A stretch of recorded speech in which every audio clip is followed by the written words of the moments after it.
ناظرین گرامی، السلام علیکم ورحمۃ اللہ وبرکاتہ۔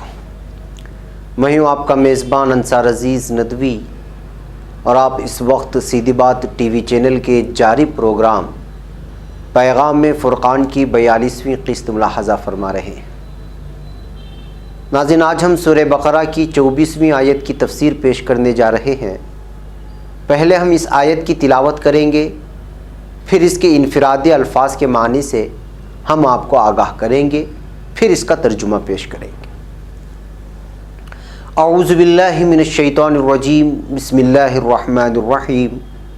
فَإِن لَّمْ تَفْعَلُوا وَلَن تَفْعَلُوا فَاتَّقُوا النَّارَ الَّتِي وَقُودُهَا النَّاسُ وَالْحِجَارَةُ وَأُعِدَّتْ لِلْكَافِرِينَ۔ الفاظ کے سنگل معنی ہیں۔ فَإِن پھر اگر، لم تفعلوا تم نہ کر سکو، ولن تفعلوا اور ہرگز نہ کر سکو گے، فاتقوا النار تو ڈرو آگ سے، التی جس کا، وقودها ایندھن، الناس آدمی ہے، والحجار اور پتھر، وعدت تیار کی گئی ہے، للکافرین کافروں کے لیے۔ اس کا مکمل ترجمہ ہے، لیکن اگر ایسا نہ کر سکو اور ہرگز نہیں کر سکو گے تو اس آگ سے ڈرو جس کا ایندھن آدمی اور پتھر ہوں گے، اور جو کافروں کے لیے تیار کی گئی ہے۔ ناظرین، وقود کے معنی یہ ایندھن کے ہیں جس سے آگ جلائی جائے، جیسے چپٹیاں، لکڑیاں وغیرہ وغیرہ۔ قرآن کریم میں 72ویں سورۃ الجن کی 15ویں آیت وَأَمَّا الْقَاسِطُونَ فَكَانُوا لِجَهَنَّمَ حَطَبًا ہے۔ ظالم لوگ جہنم کی لکڑیاں ہیں۔ ایک اور جگہ ارشاد فرمایا گیا، تم اور تمہارے معبود جو اللہ کے سوا ہیں جہنم کی لکڑیاں ہیں، تم سب اس میں وارد ہوں گے، اور اگر وہ سچے معبود ہوتے تو وہاں وارد نہ ہوتے۔ ناظرین، دراصل یہ سب کے سب اس میں ہمیشہ رہنے والے ہیں، اور حجارہ کہتے ہیں پتھر کو۔ یہاں مراد گندک کے سخت سیاہ اور بڑے بڑے بدبودار پتھر ہیں جن کی آگ بہت ہی تیز ہوتی ہے۔ اللہ تعالی ہمیں محفوظ رکھے۔ حضرت ابن مسعود رضی اللہ تعالیٰ عنہ فرماتے ہیں، ان پتھروں کو زمین و آسمان کی پیدائش کے ساتھ ہی آسمان اول پر پیدا کیا گیا ہے۔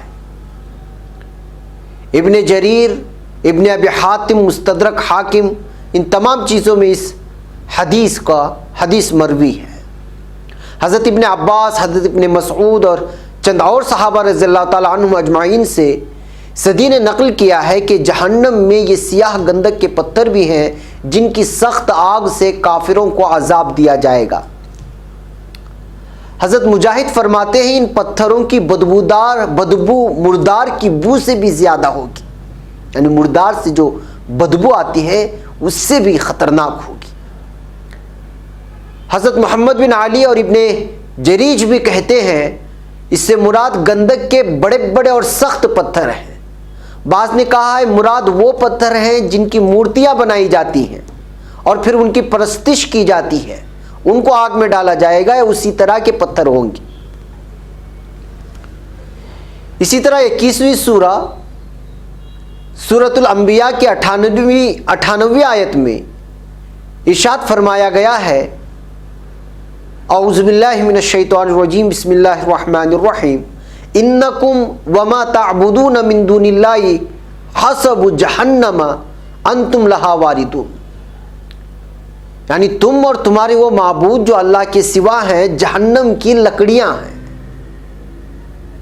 حضرت قرطبی اور رازی نے اسی قول کو ترجیح دی ہے اور کہا ہے کہ گندک کے پتھر جو کسی شکل میں بھی اللہ کے سوا پوجے جاتے ہوں، لیکن یہ وجہ کوئی قوی وجہ نہیں، اس لیے کہ جب آگ گندک کے پتھروں سے سلگائی جائے تو ظاہر ہے کہ اس کی تیزی اور حرارت معمولی آگ سے بہت زیادہ ہوگی، اس کا بھڑکنا، جلنا، سوزش اور شعلے بھی بہت زیادہ ہوں گے۔ علاوہ ازیں سلف سے بھی اس کی تفسیر یہی مروی ہے۔ اسی طرح ان پتھروں میں آگ کا لگنا بھی ظاہر ہے، اور آیت کا مقصود آگ کی اور اس کی سوزش کا بیان کرنا ہے، اور اس کے بیان کے لیے بھی یہاں پتھر سے مراد گندک کے پتھر لینا زیادہ مناسب ہے، تاکہ وہ آگ تیز ہو اور اس سے بھی عذاب میں سختی ہو۔ یعنی جس پتھر کا تذکرہ اس آیت میں کیا گیا ہے اس کی تفسیر آپ لوگوں کے سامنے رکھی جا رہی ہے کہ پتھر ہوں گے تو کس قسم کے پتھر ہوں گے۔ تو ظاہر سی بات ہے کہ اس آیت میں یہ بیان کرنے کی کوشش کی گئی ہے کہ آگ کتنی خطرناک ہوگی، اس کی سوزش کتنی خطرناک ہوگی، اور گندک وہ پتھر ہے جس میں سوزش زیادہ ہوتی ہے۔ یہی وجہ ہے کہ اس پتھر کو، جو حجارہ کا لفظ یہاں پہ استعمال ہوا ہے، اس کو گندک سے تعبیر کیا جا رہا ہے، اس لیے کہ سب سے زیادہ جلتی بھی ہے اور جلاتی بھی ہے۔ ناظرین، قرآن کریم کی 17ویں سورہ سورۃ الاسراء کی 97ویں آیت کا حصہ ملاحظہ فرمائیں، کلما خبت زدناہم سعیرا، یعنی جیسے ہی شعلے ہلکے ہوئے کہ ہم نے انہیں اور بھڑکا دیا۔ ایک حدیث میں ہے، ہر موذی یعنی ایذا پہنچانے والا، تکلیف پہنچانے والا اس آگ میں موجود ہے۔ اگرچہ یہ حدیث محفوظ اور معروف نہیں، تاہم معنی خیز ضرور ہے۔ حضرت قرطبی رحمۃ اللہ علیہ فرماتے ہیں اس حدیث کے دو معنی ہیں، یہ کہ ہر وہ شخص جو دوسروں کو ایذا دے جہنمی ہے، دوسرے یہ کہ ہر ایذا دہندہ چیز جہنم کی آگ میں موجود ہوگی جو جہنمیوں کو عذاب دے گی۔ یعنی یہ کہ اگر آپ کسی کو تکلیف دیتے، یعنی ہر تکلیف دینے والا جہنمی ہے، اس کے ایک معنی ہے۔ دوسرے یہ کہ ہر وہ چیز جو تکلیف دیتی ہے، پتھر تکلیف دیتی ہے، لکڑی تکلیف دیتی ہے، دیگر وہ ساری کی ساری اشیاء جو اس دنیا میں تکلیف دینے کے لیے بنائی گئی ہیں، وہ سب کی سب آگ میں جہنم میں موجود ہوگی۔ اس کا یہ مطلب ہے، اس حدیث کا یہ کہنا چاہ رہے ہیں۔ ناظرین، اعدت یعنی تیار کی گئی ہے، جو جہنمیوں کو عذاب دے گی۔ مراد اس کا یہ ہے کہ بظاہر یہی معلوم ہوتی ہے کہ وہ آگ کافروں کے لیے تیار کی، اعدت کا جو لفظ ہے، اور یہ بھی ہو سکتا ہے کہ مراد پتھر ہوں، یعنی وہ پتھر جو کافروں کے لیے تیار کیے گئے ہیں۔ آگ کافروں کے لیے تیار کی گئی ہے، یا پھر پتھر وہ کافروں کے لیے تیار کیے گئے ہیں تاکہ ان کو تکلیف دے سکے، جلا سکے، سوزش پہنچا سکے۔ حضرت ابن مسعود کا یہی قول ہے، اور فی الحقیقت دونوں معنی میں کوئی اختلاف نہیں ہے۔ اس لیے پتھروں کا تیار کیا جانا آگ کے جلانے کے لیے ہے، لہذا آگ کی تیاری کے لیے پتھروں کا تیار کیا جانا ضروری ہے۔ بس دونوں ایک دوسرے کے ساتھ لازم و ملزوم ہیں۔ حضرت ابن عباس رضی اللہ تعالیٰ عنہ فرماتے ہیں، ہر وہ شخص جو کفر پر ہو اس کے لیے وہ آگ تیار ہے۔ اس آیت سے استدلال کیا گیا ہے کہ جہنم اب موجود اور پیدا شدہ ہے، کیونکہ اعدت کا لفظ ہی اس کی دلیل میں آیا ہے۔ بہت سے حدیثیں بھی ہیں۔ ایک حدیث میں ہے جنت اور دوزخ میں جھگڑا ہوا، دوسری حدیث میں ہے جہنم نے اللہ تعالیٰ سے 2 سانس لینے کی اجازت چاہی، اور اسے سردی میں ایک سانس لینے اور گرمی میں دوسرا سانس لینے کی اجازت دے دی گئی۔ تیسری حدیث میں ہے صحابہ رضی اللہ تعالیٰ عنہم اجمعین کہتے ہیں کہ ہم نے ایک مرتبہ بڑی زور کی ایک آواز سنی۔ حضور اکرم صلی اللہ علیہ وسلم سے پوچھا یہ کس چیز کی آواز ہے؟ آپ صلی اللہ علیہ وسلم نے فرمایا 70 سال پہلے ایک پتھر جہنم میں پھینکا گیا تھا، آج وہ جہنم کی تہہ کو پہنچا ہے۔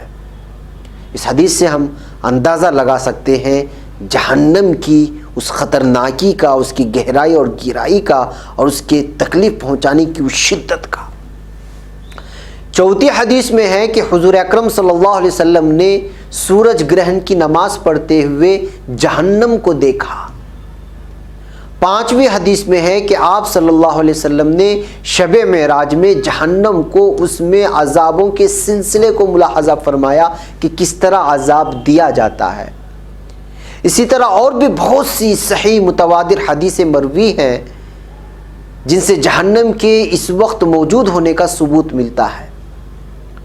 معتزلہ ایک فرقے کا نام ہے، اپنی جہالت کی وجہ سے انہیں نہیں مانتے، یعنی ان چیزوں کو نہیں مانتے کہ جہنم بنا ہوا ہے۔ قاضی وندلس منذر ابن سعید بلوطی نے بھی ان سے اتفاق کیا ہے، یعنی معتزلہ سے۔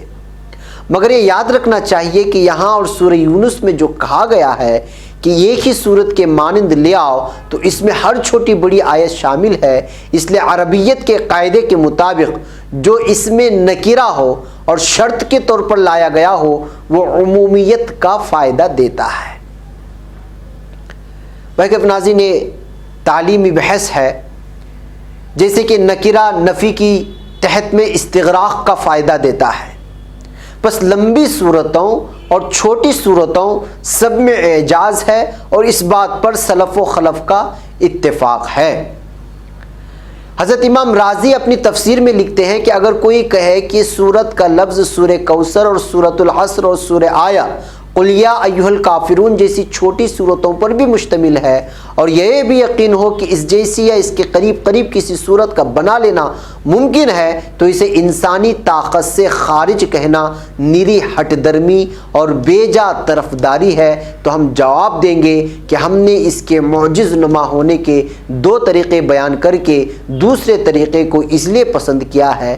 ہم کہتے ہیں کہ اگر یہ چھوٹی صورت بھی فصاحت و بلاغت میں اسی پائے کی ہے کہ وہ معجزہ کہی جا سکے اور انکار تعارض ممکن نہ ہو، تو مقصود حاصل ہو گیا، اور اگر یہ صورتیں ایسی نہیں تو بھی ہمارا مقصود حاصل ہے۔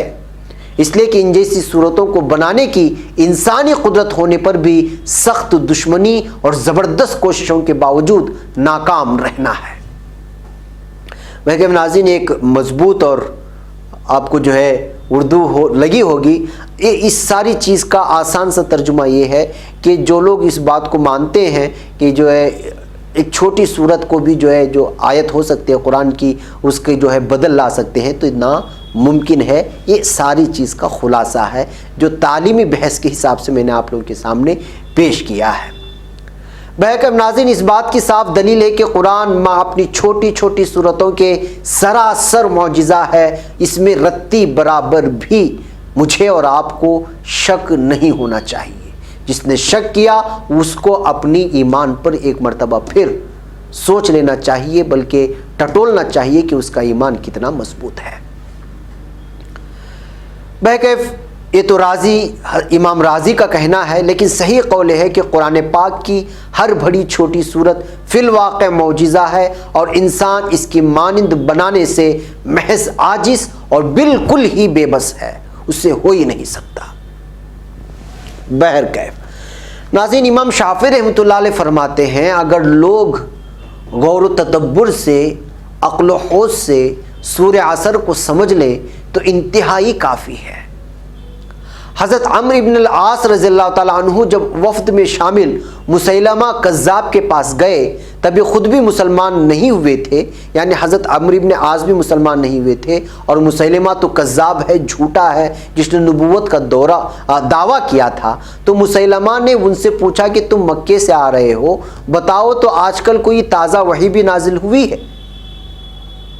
تو حضرت عمرو بن العاص نے اس وقت کہا ابھی ایک مختصر سی صورت نازل ہوئی ہے جو بے حد فصیح و بلیغ اور جامع اور مانع ہے۔ پھر سورہ عصر پڑھ کر سنائی تو مسیلمہ کذاب نے کچھ دیر سوچ کر اس کے مقابلے میں کہا مجھ پر بھی ایک ایسی صورت نازل ہوئی ہے۔ انہوں نے کہا ہاں تم بھی سنا، تو اس نے کہا جو عربی ہے اسی کے طرح سے یا وبر اس طرح کی کچھ الفاظ اس نے استعمال کیے ہیں، جس کا ترجمہ یہ ہے اے جنگلی چوہے تیرا وجود سوائے 2 کانوں اور سینے کے اور کچھ بھی نہیں، باقی تو سراسر بالکل ناچیز ہے۔ پھر فقریہ کہنے لگا کہو اے عمرو کیسی کہی؟ انہوں نے کہا مجھ سے کیا پوچھتے ہو، تو خود جانتا ہے کہ یہ سراسر کذب و بہتان ہے، بھلا کہاں یہ فضول کلام اور کہاں حکمتوں سے بھرپور وہ کلام۔ بہرکیف ناظرین، 23ویں اور 24ویں آیتوں میں کلام الہی کی عظمت، اس کے جیسا کلام لانے کا جو چیلنج پیش کیا گیا ہے اس کا جواب آج تک کوئی نہیں دے سکا ہے، نہ دینے کی ہی جرأت کر سکا ہے۔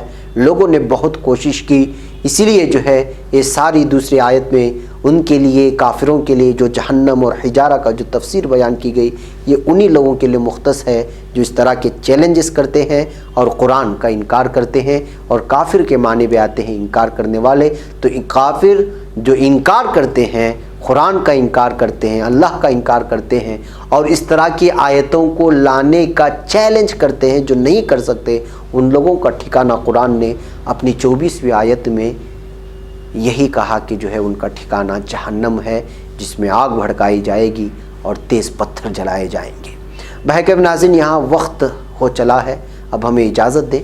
اپنا ڈھیر سارا خیال رکھیں، دوسروں تک ان باتوں کو پہنچانے کی ضرور کوشش کریں جس میں میرے اور آپ کے لیے آخرت کا ذخیرہ بنا ہوا ہے. مجھے یہاں پر اجازت دیں. السلام علیکم ورحمۃ اللہ وبرکاتہ.